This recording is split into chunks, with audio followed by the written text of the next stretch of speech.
Friends, welcome to Naina classes. This is lecture number 57 and part 11 of chapter 4। देखो, आज illustration करा रही हूँ फुल फ्लेज, ठीक है। उसमें हम क्या शॉर्ट ट्रिक फॉलो करते हैं वो भी आज हम देखेंगे, जैसे हमने बाकी प्रीवियस एडमिशन और रिटायरमेंट में देखी है। तो हम इसकी भी क्या देखेंगे, शॉर्ट ट्रिक देखेंगे, पीसीए कैसे बनाना है ताकि एक भी आपकी एंट्री मिस ना हो। ओके, स्टार्ट करते हैं। Illustration number 65, page number 4.79, book by DK Goyal sir, 2019 edition. एक बार स्टेटमेंट शो कर दूंगी स्क्रीन पे, ओके, फिर हम क्वेश्चन स्टार्ट करेंगे। हाँ जी, तो स्टेटमेंट क्या है, ऑन 31 मार्च 2015 जो बैलेंस शीट है वो हमें गिवन है। पार्टनर्स के नेम है Puneet, Rahul and Seema, right. अब इनकी प्रॉफिट शेयरिंग रेशो गिवन है हमें, कितनी है, 5:3:2, ओके। अब लास्ट में देख लेते हैं फटाफट हमें बनाना क्या क्या है। Prepare revaluation account, Seema's capital account and Seema's executors account. तो सीमा की डेथ हो रही है, ठीक है, तो हमें उसका एग्जीक्यूटर अकाउंट बनाना है, कैपिटल अकाउंट बनाना है और रिवैल्यूएशन अकाउंट बनाना है। अब जब डेथ का केस आता है, नॉर्मली हमें जो जिस पर्सन की डेथ होती है सिर्फ उसी का अकाउंट बनाना होता है, क्योंकि ये इन बिटवीन द ईयर होती है डेथ। तो इसलिए अभी हम इसका ही प्रॉफिट फाइंड आउट कर रहे हैं। तो हमें गिवन है कि हमें सीमा का कैपिटल अकाउंट बनाना है जिसकी डेथ हुई है, ओके। अब सबसे पहले रिवैल्यूएशन अकाउंट बनाएंगे। रिवैल्यूएशन अभी आपको आता होगा बनाना, जल्दी से करते हैं। देखो क्या गिवन है हमें, it was agreed between her executors and the remaining partners that, अच्छा, सीमा डाइड ऑन 1 अक्टूबर 2015, ठीक है। 1 अक्टूबर 2015 को उसकी डेथ हुई है, तो वो कितने टाइम पीरियड तक रही, 31 मार्च से 1 अक्टूबर 2015, कितने महीने हो गए। अब ये स्टार्टिंग है मंथ की, तो हमें डेज नहीं लेने हैं, सीधा क्या लेना है, मंथ, बिकॉज यहाँ पे इन बिटवीन मंथ नहीं है, सीधा मंथ लेंगे। क्या लेंगे, अप्रैल के बाद, सॉरी, मार्च के बाद अप्रैल, मई, जून, जुलाई, अगस्त, ओके, अगस्त तक लेंगे, अक्टूबर नहीं लेना, ठीक है, अक्टूबर नहीं लेना। क्यों नहीं लेना, अभी वो 1 अक्टूबर पे है, okay.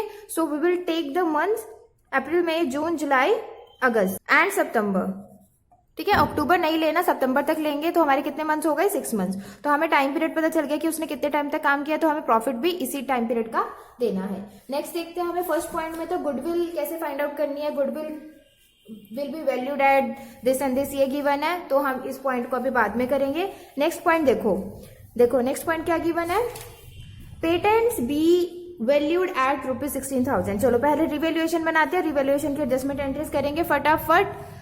Revaluation account, patents be valued at, ठीक है, कितने पे वैल्यू है, 16,000। बैलेंस शीट में चेक करो क्या वैल्यू है पेटेंट्स की, 12,000। अब कितने हो गए हैं, 16,000। एट गिवन है, मैं बार बार बता रही हूँ, हर एक इलस्ट्रेशन में मैंने आपको बताया है, एट का मतलब अब इतने हो गए हैं। पहले कितने थे, 12, अब कितने हो गए, 16,000 के हो गए, तो पेटेंट क्या हो गए, इंक्रीज हो गए, तो 4,000 क्या है, ये हमारा प्रॉफिट किस साइड आएगा, credit side, right. You know that ना, एसेट ज्यादा तो इस साइड आते हैं। चलो, वैसे भी ये हमारा क्या है, नॉमिनल अकाउंट है, debit all expenses and losses, credit all income and gains, we know it very well, ठीक है। नेक्स्ट एंट्री रीड करो, मशीनरी एट 56,000, फिर से क्या आ गया, एट। अब मशीनरी की वैल्यू कितनी हो गया, 56,000। पहले कितनी थी, चेक करो बैलेंस शीट में से, 60,000। कम हुई ज्यादा, कम हुई, तो क्या हो गया, 4,000 का लॉस। किस साइड डालेंगे, डेबिट साइड, ठीक है, टू मशीनरी अकाउंट। नेक्स्ट देखो, बिल्डिंग एट, फिर से एट आ गया, कितने की हो गई है बिल्डिंग, 60,000 की। पहले कितने की थी बताओ, बैलेंस शीट में देख के, 40,000 की। अब कितने की हो गई है, 60,000 की। तो क्या हुआ, 40,000 से 60,000 इंक्रीज हो गई, तो 20,000 क्या है, प्रॉफिट। किस साइड आएगा, क्रेडिट साइड।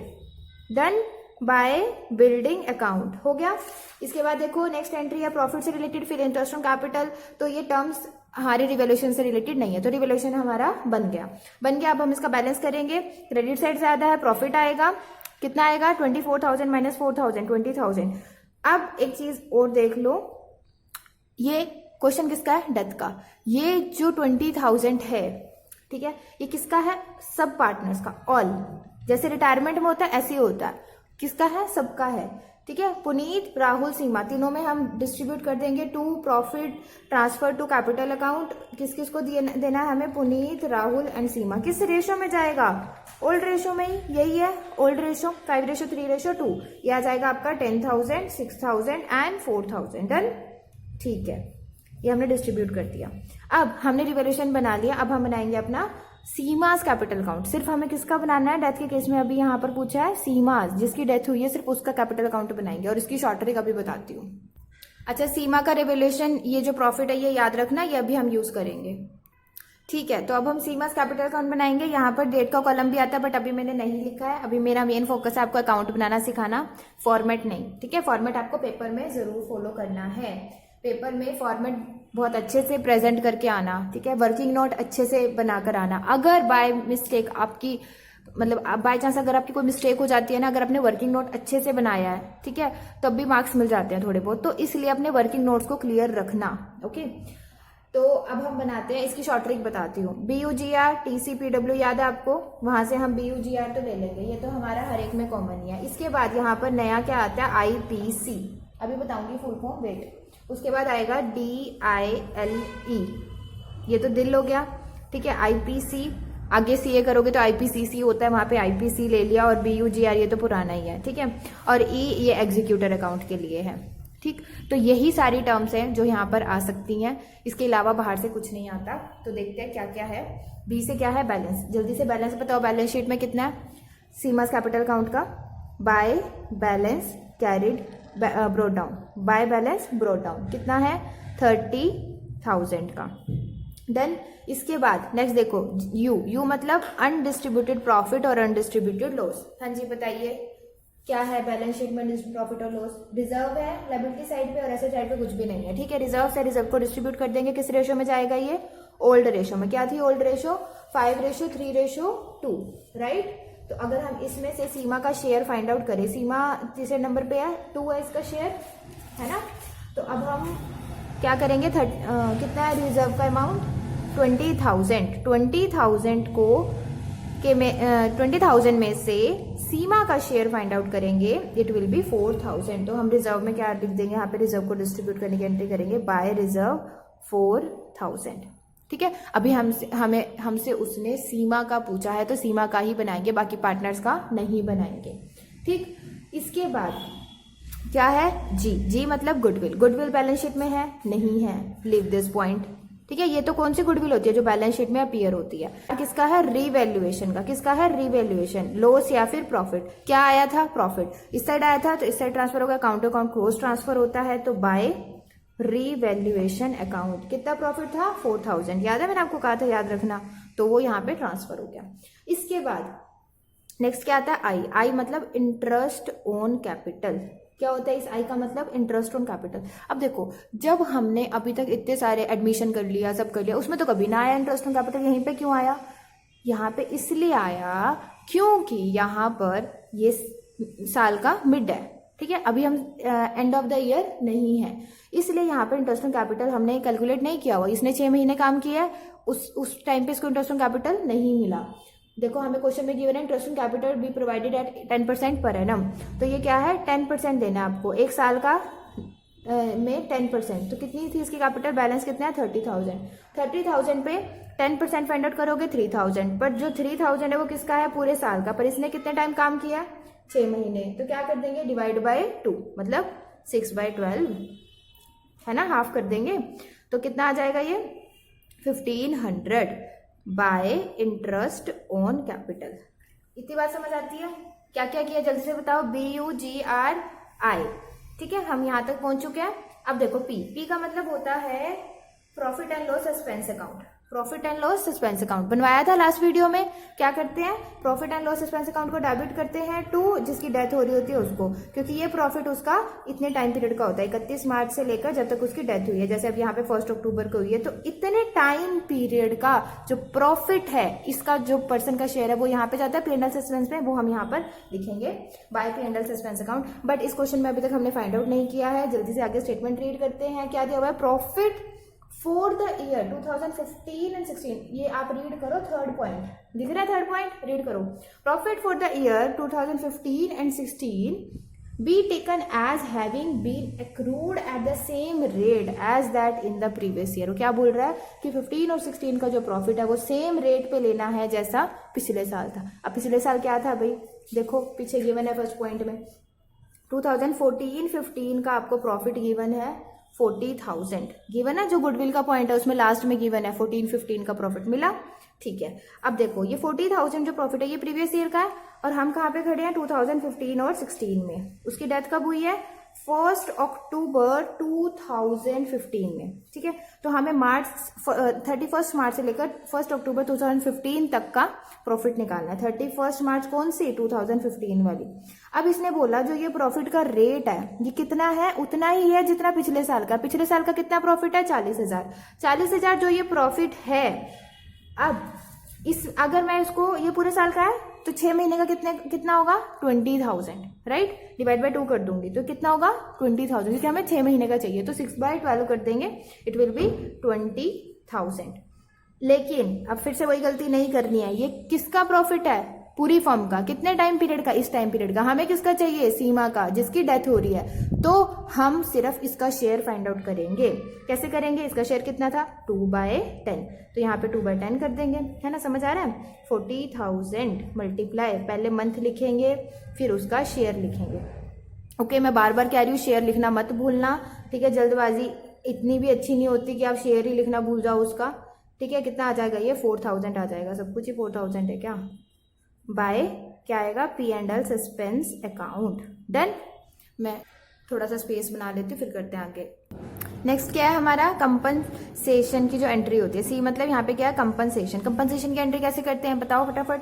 जो गुडविल वैल्यूड होती है, ठीक है, उसमें क्या होता है गेनर डेबिट टू सेक्रीफाइजर होता है। अब यहाँ पे सेक्रीफाइजर कौन है, जिसकी डेथ हो रही है वो कौन है सेक्रीफाइजर, तो सीमा सेक्रीफाइजर और ये गेनर है। तो एंट्री कैसे होगी, पहले हम गुडविल का अमाउंट होना चाहिए हमारे पास, गुडविल वैल्यू। देखो फर्स्ट पॉइंट में देखो क्या गिवन है, प्रॉफिट्स गिवन है, कितने सालों के गिवन है 1 2 3 4 5, ओके 5 ईयर्स के प्रॉफिट हमें गिवन है। और उन्होंने बोला है कि goodwill be valued at 2 years purchase of the average profit of the previous 5 years. ठीक है, 2 ईयर्स एवरेज प्रॉफिट्स का 2 ईयर परचेज है, तो 5 ईयर्स का जो प्रॉफिट है पहले उसका एवरेज निकाल लेंगे। मैं एवरेज अभी यहाँ पे लिख नहीं रही हूँ, थोड़ी सी चीटिंग कर लेते हैं। 30,000 आएगा आपका एवरेज प्रॉफिट। ठीक है, अब एवरेज प्रॉफिट को मल्टीप्लाई 2 कर देंगे तो कितना आ जाएगा 60,000 आ जाएगा। That will be the value of goodwill. ये आपको सब कुछ आता है, मैं इसलिए डिटेल में नहीं बता रही हूँ बिकॉज मेरा काम यहाँ पर डेथ वाला क्वेश्चन कराना है। गुडविल सेकंड चैप्टर का पार्ट है, वो आपको आना चाहिए। नहीं आता तो प्लेलिस्ट में से देख लेना, सब समझ आ जाएगा। इंटू 2 किया, आ गया 60,000। अब ये 60,000 है, किसकी गुडविल है ये पूरे फॉर्म की। किसका शेयर निकालना है सीमा का, क्योंकि जो उसका शेयर है उसी को तो गेनर डेबिट टू सेक्रीफाइजर करेंगे ना। अब तो बहुत क्वेश्चंस कर लिए ऐसे। कितना शेयर है सीमा का 2/, जल्दी बता दो 2/10। ओके वेरी गुड, तो कितना आ जाएगा 12,000। अभी किसका शेयर है सीमा का शेयर है। कौन देगा इसको, कौन देगा इसको, जो पार्टनर्स हैं बाकी गेनर डेबिट टू सेक्रीफाइजर करेंगे। पहले हमें हमारे पास क्या होनी चाहिए, गेनर रेशो होनी चाहिए। गेनिंग रेशो क्या होती है, गेनिंग रेशो क्या है 3 एक मिनट क्या थी 5:3:2 थी, ये चली गई तो ये इसकी गेनिंग रेशो लास्ट वीडियो में बताया था। इसका शेयर स्ट्राइक कर देंगे तो ये 5:3 क्या है गेनिंग रेशो। तो मतलब क्या हुआ, जो एग्जिस्टिंग पार्टनर्स हैं मतलब राहुल एंड पुनीत एंड राहुल इस अमाउंट को इस रेशो में देंगे। किसको देंगे, सीमा को देंगे। ठीक है, हमारी यही एंट्री होती है गेनर डेबिट टू सेक्रीफाइजर। अब राहुल और पुनीत को कर देंगे डेबिट और 12,000 हमारा जो अमाउंट आया है उसको क्या कर देंगे, ये देंगे। देखो पहले मैं एक बार एंट्री लिख रही हूँ, उसके बाद मैं आपको बताती हूँ एंट्री क्या होगी। Puneet capital account debit, Rahul capital account debit to किसको दे रहे हैं, सीमा को, क्योंकि सीमा की कैपिटल बढ़ रही है। गेनर, ये दोनों गेनर है, गेनर डेबिट टू सेक्रीफाइजर बहुत बार बता रखा है। अब कितना था अमाउंट 12,000। 12,000 को किस में डिस्ट्रीब्यूट करेंगे 5:3 में। जब आप इसको करोगे 5/8 करोगे तो आपके पास अमाउंट आएगा 7,500 एंड 4,500। ठीक है, आप इसको कैलकुलेट करोगे तो आपके पास ये अमाउंट आएगा। अब ये दोनों क्या हो रहे हैं डेबिट, सीमा क्या हो रही है क्रेडिट। सीमा की क्रेडिट साइड पे जाएंगे और यहाँ लिख देंगे by Puneet capital account by Rahul capital account. ठीक है, by Puneet capital account by Rahul capital account. Puneet में डाल देंगे 7,500 और राहुल में डाल देंगे 4,500। हो गई एंट्री, हो गई 7,500 और 4,500।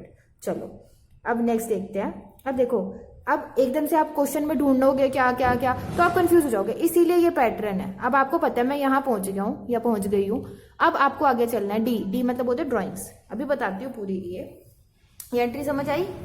आई होप सो आ गई हो। हाँ जी, डी मतलब ड्राइंग। ड्राइंग्स है इस क्वेश्चन में? नहीं है। ड्राइंग्स होती तो कहाँ लिखते? ये ना मतलब इतनी गंदी मिस्टेक है, ये हमेशा ही भूल जाते हैं। मैं काफ़ी बार भूल जाती थी इसको कैपिटल अकाउंट में डालना, क्योंकि हमें आदत नहीं होती है कैपिटल अकाउंट में ड्राइंग्स डालने की, क्योंकि हम आदि होते हैं एडमिशन और रिटायरमेंट के, सबसे ज़्यादा तो एडमिशन के। तो डेथ के केस में ये ड्राइंग्स भी आती है और इसे डालना भूल जाते हैं, ये डालना भूल जाते हैं, तो क्वेश्चन गलत हो जाता है। इसलिए इस पर्सन का हम यहाँ पे पूरा का पूरा कर रहे हैं काम, तो एडमिशन और रिटायरमेंट में नहीं डालते हैं, आई एग्री, ठीक है। वो एंड ऑफ ईयर होता है, यहाँ पर नहीं है एंड ऑफ ईयर। तो यहाँ पर अगर ड्राइंग्स होती, इस क्वेश्चन में नहीं है, मैं क्या बोल रही हूँ, होती, पर यहाँ पर नहीं है। अगर होती तो यहाँ पर हम ड्राइंग्स डालते, टू ड्राइंग्स। क्या करते? To drawings. और ये क्या है? Interest on drawing. अब ड्राइंग्स होती तो इंटरेस्ट ऑन ड्राइंग भी होता, तो यहाँ पे दोबारा से लिखते हैं इंटरेस्ट ऑन ड्राइंग। ये घर लेके जा रहा है इंटरेस्ट ऑन ड्राइंग को। इसके बाद देखो, एल का मतलब क्या होता है? लोन। एल का मतलब क्या होता है? Loan account. अगर इस पार्टनर का कोई लोन अकाउंट है बैलेंस शीट में, तो उसको ट्रांसफर करेंगे। इस साइड है, लायबिलिटी साइड है तो इस साइड ट्रांसफर करेंगे, एसेट साइड है तो इस साइड ट्रांसफर करेंगे, क्लोज ट्रांसफर होगा, ठीक। लोन नहीं है इस क्वेश्चन में, ठीक है, लोन भी छोड़ देते हैं। ई का मतलब है एग्जीक्यूटर्स अकाउंट। एग्जीक्यूटर अकाउंट में क्या करेंगे? सारा कुछ जिसका बैलेंस है वो ट्रांसफर कर देंगे, ठीक है। अब अपने क्वेश्चन की एडजस्टमेंट्स हमने कर ली, 4 एडजस्टमेंट्स जो टर्म्स थी वो हमने कर ली। लास्ट देखो, fifth, a sum of 15,500 was paid to her executor immediately. इसका मीनिंग क्या है? इसका मीनिंग ये है कि उसके एग्जीक्यूटर को हमने 15,500 रुपीज दे दिए, अभी दे दिए, ठीक है। अभी ड्राइंग्स और ये नहीं है तो मैं इरेज कर रही हूँ। आपका काम क्या है? यहाँ पर एग्जीक्यूटर का बैलेंस निकालना। अब जो इस अकाउंट का बैलेंस है वो हम यहाँ पे लिख देंगे टू सीमाज एग्जीक्यूटर्स अकाउंट, ठीक है। सीमा का एग्जीक्यूटर है तो सीमाज एग्जीक्यूटर अकाउंट। जो भी यहाँ पे प्लस करके आएगा आपका वो सारा बैलेंस हो जाएगा, that is 55,500, that will be the balance. Then अब एक बार ये शॉर्ट ट्रिक दोबारा से देखते हैं, फिर मैं ये इरेज कर दूंगी, इसलिए देखते हैं। इसके बाद अब हम क्या बनाएंगे? हमें क्वेश्चन में गिवन है कि सीमाज एग्जीक्यूटर अकाउंट बनाओ। 2 सेकंड का काम है, फटाफट बना लेंगे। पेपर में आता तो बनाया ना, शायद एग्जीक्यूटर अकाउंट इस बार ना आए पेपर में, बट मेरा काम है एक बार कराना। देखो, सबसे पहले BUGR मतलब बैलेंस, बैलेंस शीट में से आएगा। U understood profit and losses है। G गुडविल है, जो कि गुडविल क्या है? ये बैलेंस शीट की है, ठीक। तो ये तीनों कहाँ से आएंगे? बैलेंस शीट से आएंगे। कहाँ से आएंगे? बैलेंस शीट से आएंगे। इसके बाद रिवोल्यूशन का लॉस या प्रॉफिट है। उसके बाद I मतलब इंटरेस्ट ऑन कैपिटल, P मतलब P&L सस्पेंस अकाउंट, C मतलब compensation, IPC Indian penal code भी होता है, IPC, ठीक है। उसके बाद क्या है? DILE, दिल तो याद ही रहेगा आपको, है ना। Drawings, interest on drawing, and L मतलब लोन। E मतलब एग्जीक्यूटर, जो ये पर्सन गई अब ये तो है नहीं, पैसा किसको दोगे? एग्जीक्यूटर को दोगे, तो ये भी याद रहेगा। BUGR आपको वैसे ही याद है, IPC मैंने बता दिए 2, IPC इंडियन पेनल कोड, या फिर IPCC जो आप CA में करोगे आगे, और DIL आपको दिल याद रहेगा, और E एग्जीक्यूटर है, ठीक। डन। अब ड्राइंग्स डालना याद रखना, बार बार बोल रही हूँ, ये भूल जाते हैं, मिस्टेक हो जाती है। अब मैं फटाफट बना रही हूँ executor account. I hope so ये आपको क्लियर हो गया। कंपनसेशन एंट्री बहुत ध्यान से करनी है, पेपर में बिल्कुल भी कंफ्यूज नहीं होना। सीमा को मिल रहा है, सीमा की कैपिटल बढ़ रही है, ये दोनों दे रहे हैं। गेनर डेबिट टू सेक्रीफाइजर किस रेशो में जाएगा? गेनिंग रेशो में जाएगा। बाकी सब कुछ किस में जाता है? किस में जाता है? होल्ड रेशो में, है ना। चलो अब फटाफट एग्जीक्यूटर अकाउंट बनाते हैं। अब देखो, जो सीमा का एग्जीक्यूटर है उसका कोई बैलेंस तो होगा नहीं, ये तो अभी बनाना है इसका, ये कोई पार्टनर तो था नहीं। अब इसकी पहली एंट्री क्या होगी? अभी मैंने यहाँ पर 2 सीमाज एग्जीक्यूटर अकाउंट लिखा था, मतलब वो क्या है? उसको इतना, एग्जीक्यूटर को इतना पैसा देना है। तो 2 सीमाज एग्जीक्यूटर अकाउंट का मतलब है कि सीमा के एग्जीक्यूटर अकाउंट को क्या कर दो? क्रेडिट कर दो। क्रेडिट साइड पे क्या आएगा फिर? बाय सीमाज कैपिटल अकाउंट, ठीक है। लेजर पोस्टिंग आती है ना, तो बस एंट्री को हमने पोस्ट किया। एंट्री क्या आती है हमारी? कि सीमाज कैपिटल अकाउंट, इसका जो बैलेंस है उसको डेबिट करके किसको दे दो? सीमा के एग्जीक्यूटर अकाउंट को। वही काम हमने यहाँ पे किया, सीमाज एग्जीक्यूटर अकाउंट में बाय सीमाज कैपिटल अकाउंट लिख दिया। Any doubt? नहीं होगा, हाँ जी। तो 55,500, ओके। अब इसमें से कितने पैसे दे दिए? 15,500 दे दिए। तो हमारा कैश या बैंक जो भी है, कैश लिखा हुआ है, कैश ही मान लो, क्योंकि बैलेंस शीट में कैश होगा। हाँ, बैलेंस शीट में कैश है, बैलेंस शीट में कैश है तो कैश लिख देना, बैंक है तो बैंक लिख देना। टू कैश अकाउंट है, हमारा कैश कम हो गया तो एंट्री क्या होगी, Seema's executor account debit to cash, cash कम हो रहा है तो क्रेडिट कर दिया हमने। इसके बाद जो भी बचता है, अगर हमने कुछ पे किया है तो वो लिख दो, नहीं पे किया तो सारा का सारा किस में डाल दो, to Seema's executor loan account. किस में डाल दो, to Seema's executor loan account. इसका लोन अकाउंट बन जाता है, ठीक है। फिर हम अपना इसके लोन अकाउंट की ट्रीटमेंट करते हैं आगे, इसके अकाउंट को यहाँ से बंद कर देते हैं, बैलेंस डाल देंगे 40,000 बस। इसके लोन अकाउंट को अब आपके सिलेबस में नहीं है लोन अकाउंट तो ठीक है, तो मैं लोन अकाउंट करा भी नहीं रही हूँ, बस आपको इतना करना है। समझ आया क्या किया, क्या किया हमने, पहले जो भी सीमा को बैलेंस देना है वो यहाँ लिखोगे, अगर कुछ पेमेंट करी है तो यहाँ लिखो, नहीं की तो उसके लोन अकाउंट में डाल दो, डन। ओके, सो यही हमारा एक क्वेश्चन खत्म होता है, इलस्ट्रेशन 65 डन हो गई। ये शॉर्ट ट्रिक याद रखना, कोई क्वेश्चन नहीं अटकेगा, हो जाएगा। इसके बाद एक और क्वेश्चन, एक और वो है टॉपिक है, छोटा सा टॉपिक क्या है कि अभी हमने ये जो थी ना, ये P&L सस्पेंस अकाउंट, यहाँ पर जो हमारी रेशो थी, ओल्ड रेशो, वो चेंज नहीं हो रही थी, रेशो चेंज नहीं हो रही थी, तब हमने P&L सस्पेंस अकाउंट बना दिया। अगर रेशो चेंज हो रही हो, अगर रेशो चेंज हो रही हो तब क्या करते हैं, ये मैं नेक्स्ट वीडियो में बताऊंगी, छोटा सा पॉइंट है बस, वो वहां पे ये टॉपिक खत्म हो जाएगा, फिर हम नेक्स्ट चैप्टर स्टार्ट करेंगे, बिकॉज इसमें बताया तो वीडियो बहुत लंबी हो जाएगी। वो देखना जरूर कि अगर रेशो चेंज हो रही है, शायद मैं एक इलस्ट्रेशन और करा दूं तो क्या होगा, ठीक है। तो यहाँ पर मैं बताऊंगी उस वीडियो में, ये P&L सस्पेंस अकाउंट नहीं बनाना फिर। Okay, so see you in the next video, till then bye bye, take care, thanks for watching.